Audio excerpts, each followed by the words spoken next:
eu quero agradecer-lhe pela sua gentileza, como sempre, a sua paciência. O senhor permitiu que todos os inscritos presentes no pequeno expediente falassem. Eu quero lhe agradecer por ter esperado esse momento. Com a palavra agora, o deputado Sebastião Balarrocha.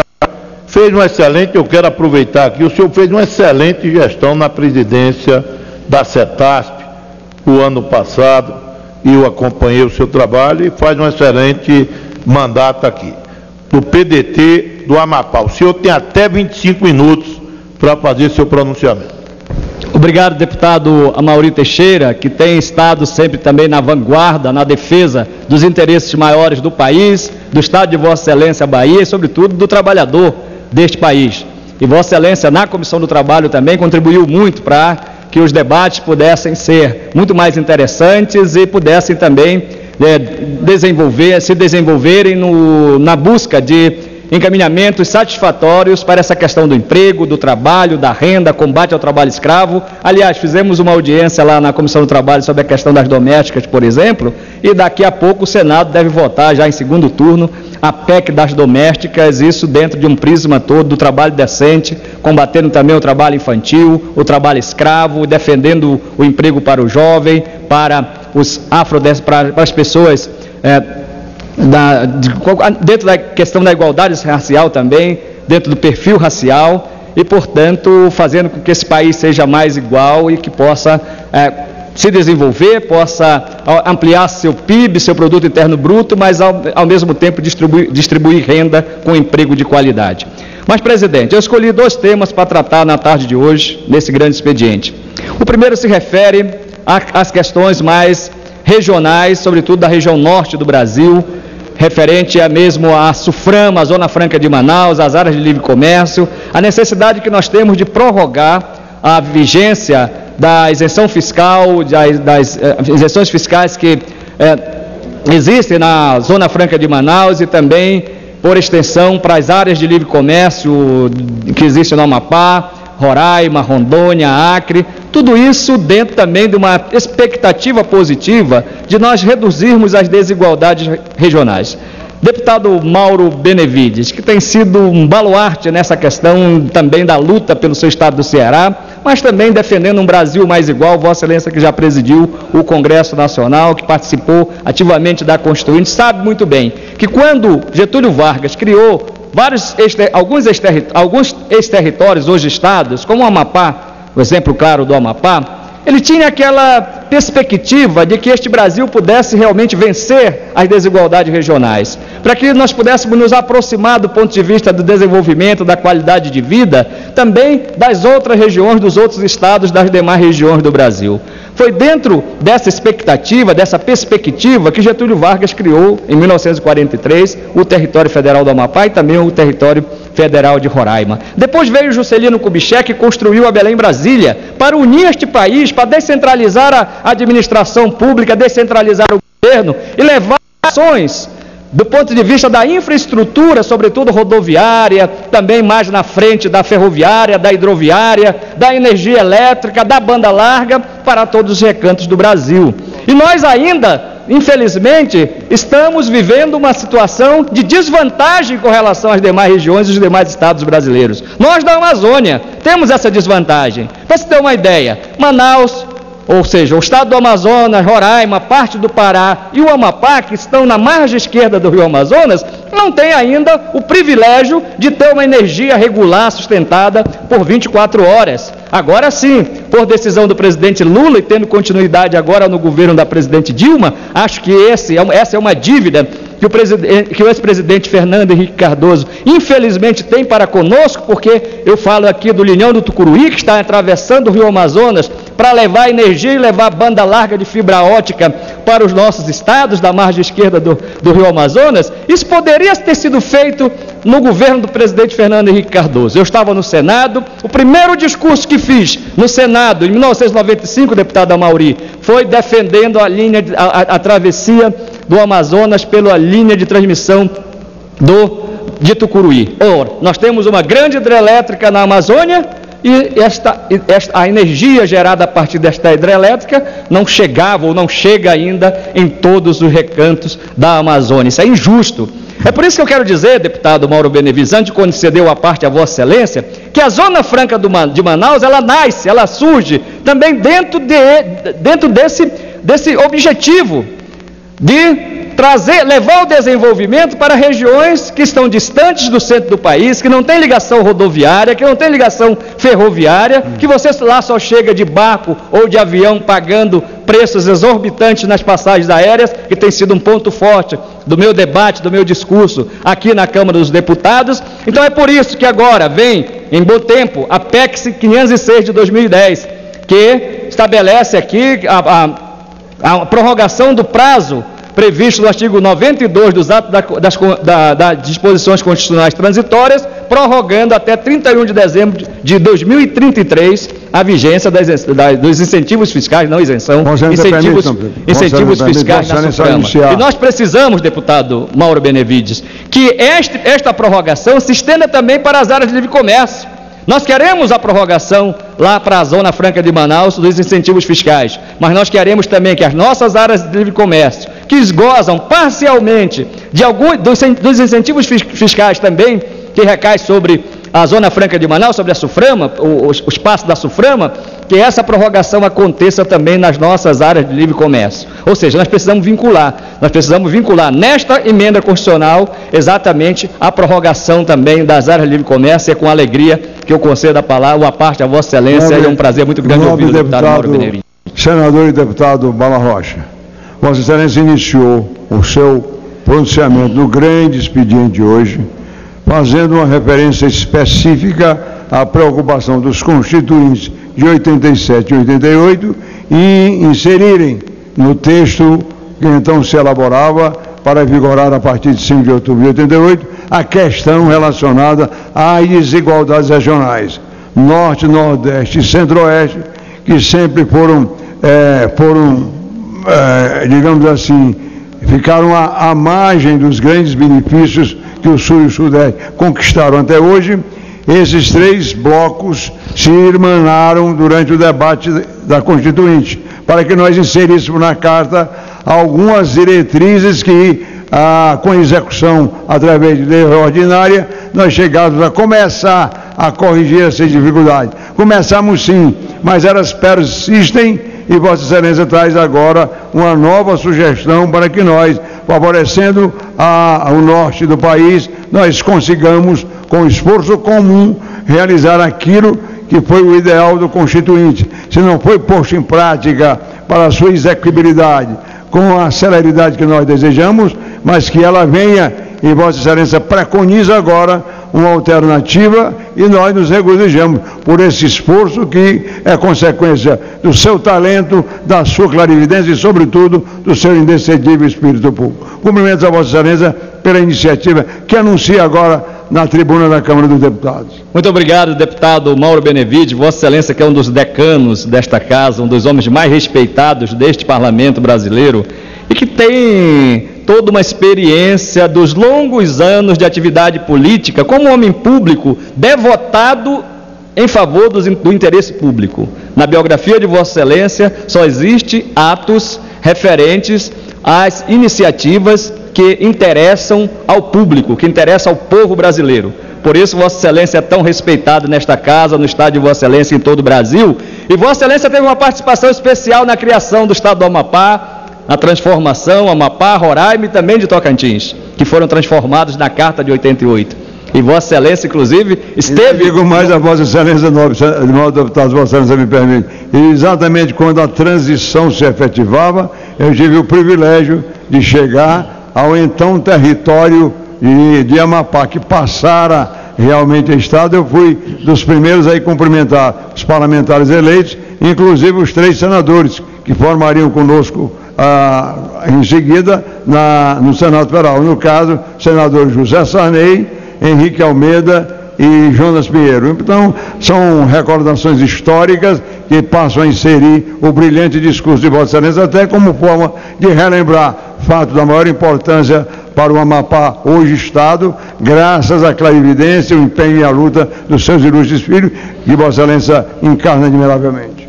Obrigado mais uma vez, deputado Mauro Benevides. Eu tenho certeza que Vossa Excelência também contribuiu, porque Bernardo Cabral foi o relator da Constituinte, lá do Amazonas, foi senador junto comigo, aqui no Senado da República, e o artigo, portanto, Vossa Excelência ajudou a escrever na Constituição o artigo 92 dos atos das disposições transitórias, que exatamente tratava, naquele momento, da Zona Franca de Manaus, dos incentivos fiscais para a Zona Franca de Manaus. Isso constitucionalizando esse benefício para que o povo pudesse ter mais emprego, ter melhor renda e, portanto, melhorar também a qualidade de vida. O outro assunto, deputado Mauro Benevides, tem muito a ver também com o Nordeste, com o Norte, com o Centro-Oeste deste país. 85% dos recursos do Fundo de Participação dos Estados vão para o Nordeste, para o Norte, Nordeste e Centro-Oeste. E o Estado de Vossa Excelência, o Ceará, no ranking de 2012, foi o segundo Estado a garantir mais recursos, a captar mais recursos, a receber mais recursos do FPE, do Fundo de Participação dos Estados. Primeiro foi a Bahia, do deputado Amaury Teixeira, e segundo foi o Ceará, terceiro o Maranhão, quarto Pernambuco, sexto Pará. Nós, do Amapá, estamos no 14º lugar no ranking do FPE. E eu falo do FPE porque é um projeto tramitando lá no Senado, que vai chegar aqui na Câmara, e lamentavelmente nós não vamos ter tempo suficiente para debater adequadamente este projeto do FPE que vai chegar aqui na Câmara. Ele vem do Senado com uma espécie de um rolo compressor aqui para a Câmara dos Deputados, porque o Congresso brasileiro está pressionado pelo Supremo Tribunal Federal no sentido da obrigação de votar este projeto do Fundo de Participação dos Estados, da redistribuição do Fundo de Participação dos Estados, até aproximadamente junho deste ano.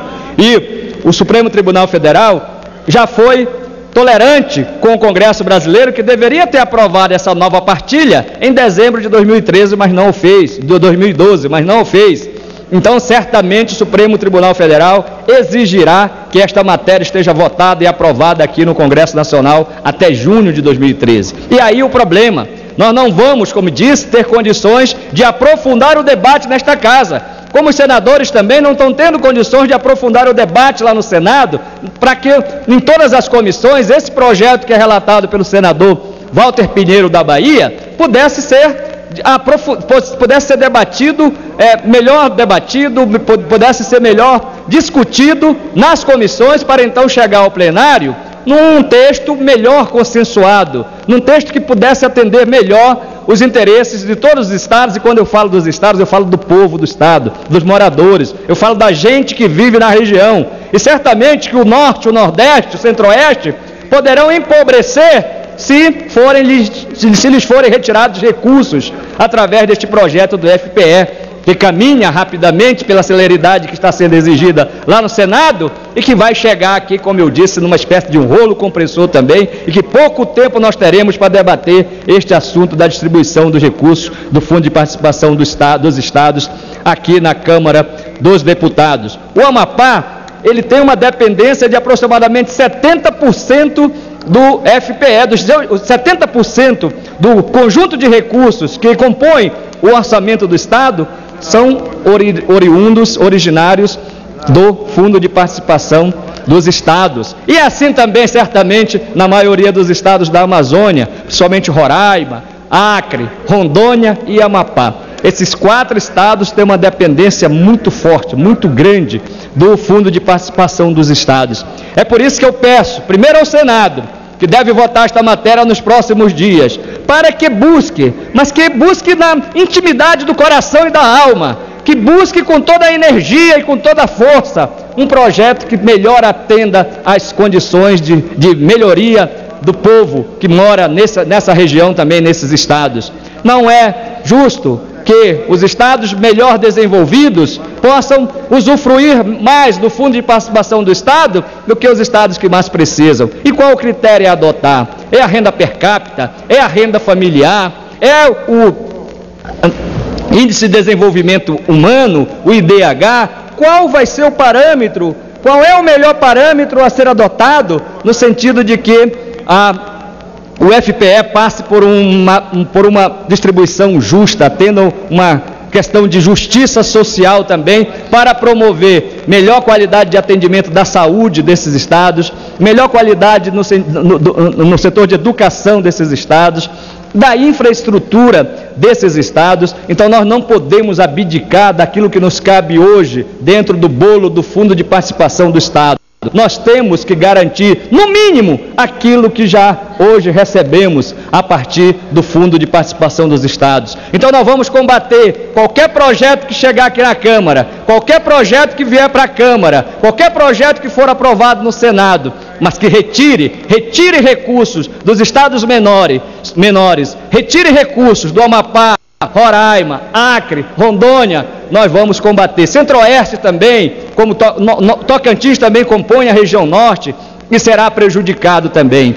Então, deputado Henrique Eduardo Alves, Vossa Excelência, que nesse momento me dá a honra e a alegria de presidir a sessão, nós aqui na Câmara temos que nos preparar para este embate que vai acontecer com relação ao FPE, com relação ao Fundo de Participação dos Estados. Ora, nós queremos é que os estados menores possam receber mais recursos para que nós possamos, então, combater as desigualdades regionais. Um dos propósitos, um dos objetivos da Constituição de 88 foi realmente assegurar que o desenvolvimento regional e a desigualdade regional fosse combatida,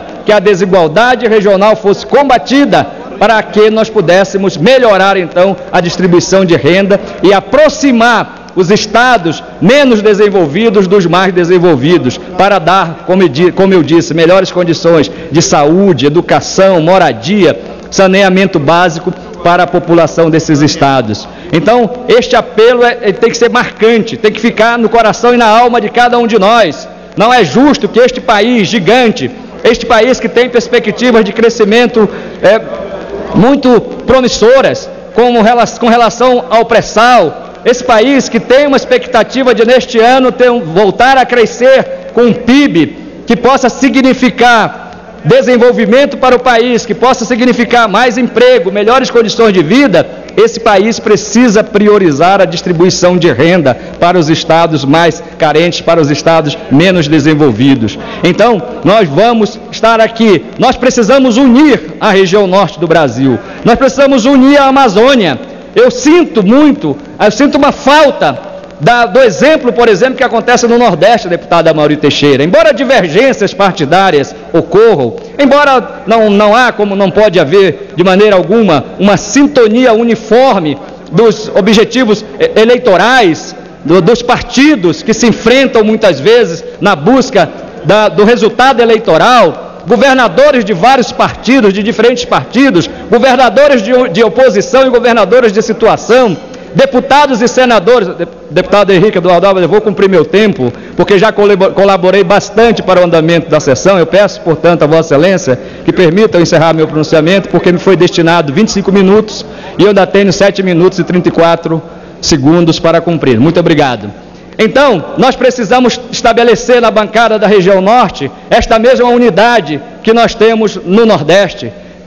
Nós temos que superar divergências eleitorais, divergências políticas, divergências partidárias e caminharmos de mão dadas quando assuntos desta envergadura, como questões do ICMS, que é um outro tema que lá no Senado está sendo apreciado através de uma resolução. O ICMS, a distribuição a uniformização do ICMS em 4% para todo o país, será que é bom para todos os estados? Será que não vai trazer prejuízo de novo para os estados menores? Será que isso não vai prejudicar a Zona Franca de Manaus? E vai prejudicar a Zona Franca de Manaus e as áreas de livre comércio, que são instrumentos pequenos, instrumentos mínimos que nós temos de desenvolvimento para esta região.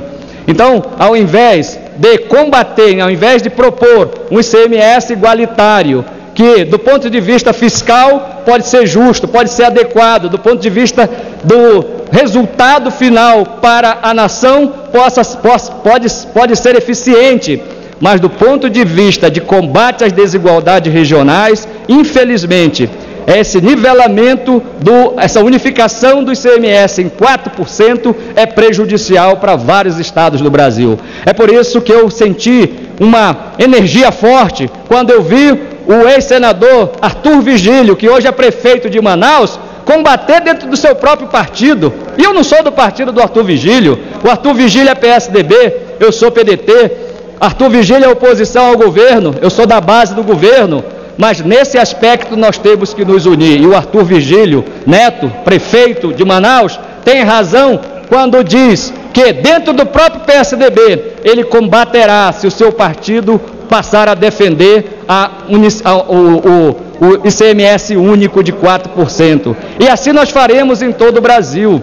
Não é justo que nós, que estamos numa posição de desvantagem comparativa com relação às outras regiões, e não é só do ponto de vista econômico, não é só do ponto de vista social, também da infraestrutura, por questões peculiares à nossa região. As distâncias são enormes. O Rio Amazonas, que é uma bênção de Deus para o povo brasileiro, para o povo do mundo inteiro, para a humanidade, e também para a nossa Amazônia e para o Amapá, porque no meu estado, Macapá, é a única capital do país que está na margem principal do Rio Amazonas, banhado pelo braço principal do Rio Amazonas. Nós estamos ali usufruindo deste esplendoroso Rio Amazonas, mas ele, do ponto de vista geográfico, traz dificuldades para que nós possamos usufruir de uma infraestrutura melhor, porque não é possível construir rodovias ligando os dois lados do Amazonas. Então nós temos ainda que ficar na dependência por muitos e muitos anos da navegação fluvial e da navegação aérea, que, como repito aqui, porque este é um ponto de fato importante do meu mandato, combater os preços exorbitantes das passagens aéreas, combater os preços escorchantes das passagens aéreas, e nós temos uma dependência total dessa questão de aeronáutica, dessa questão aeroviária, porque nós, infelizmente, só podemos atravessar o Rio Amazonas de barco, navio, canoa ou através do avião. Então é por isso, senhor presidente, eu vou colaborar com Vossa Excelência, encerrando meu pronunciamento, vou colaborar mais uma vez, mas repito aqui, é importante que a bancada do Região Norte se dê as mãos, e quando falem das mãos, não podemos, por exemplo, também admitir que a Suframa, que a Amazonas caminhe sozinho. A Amazonas tem que pegar na mão do Amapá, Roraima, Acre e Rondônia e caminhar juntos. Nós temos que formar uma unidade do ponto de vista de ação aqui na Casa, no Congresso Nacional, na Câmara, no Senado e no Congresso Nacional. Então nós não podemos permitir qualquer danos à Suframa, mas que a Suframa, que o Amazonas, que é mais forte, proteja também as áreas de livre comércio do Amapá, lá de Roraima, do Acre e de Rondônia. E por fim, nós precisamos reestruturar, reformar, fortalecer a bancada da Região Norte, para que unidos nós possamos ser mais fortes e termos melhores resultados na nossa ação coletiva em favor dos nossos estados, do nosso povo, da nossa gente. Muito obrigado, deputado Henrique Eduardo Alves.